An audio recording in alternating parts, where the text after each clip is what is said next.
Ito ay rated SPG. Striktong patnubay at gabay ng magulang ang kailangan. Sinabi ni Tanggol kay Marcelo na sa kanyang paglabas ay magbabakasakali siya kung tatanggapin pa ba siya sa kanilang bahay. Kaya dalangin ni Marcelo na sumama na lang sa kanya si Tanggol dahil hindi naman pala ito sigurado sa kanyang pupuntahan. Ngunit sa kanilang paglabas ay hindi sasama si Tanggol kay Marcelo. Uuwi si Tanggol sa kanilang bahay. Bagamat pakiramdam nila Marcelo ay naisahan siya ni Tanggol, ay hindi pa rin siya susuko para makuha ito. Susundan niya si Tanggol kahit saan ito magpunta.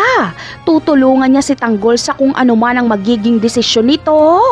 Habang si Tanggol naman ay unti-unting magtitiwala kay Marcelo, lalo pat si Marcelo ang gagabay sa kanya dahil hindi naman siya tatanggapin ni Rigor sa kanilang bahay.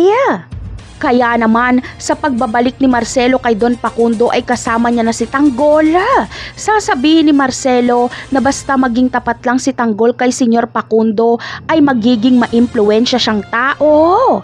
Ipapakilala ni Marcelo si Tanggol kay Senyor Facundo. Matutuwa naman si Senyor Facundo kay Tanggol dahil unang kita niya palang dito ay mukhang mabait at mapagkakatiwalaan na ito. Samantala, isa sa mga misyon ni Tanggol na dapat niyang gawin sa kanyang paglabas ay ipaalam kay Lamarsing na patay na si Mokang.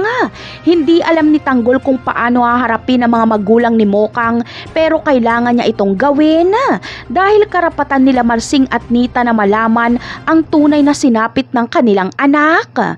Napakarami pa nating dapat abangan sa mga susunod na episode. Paalam!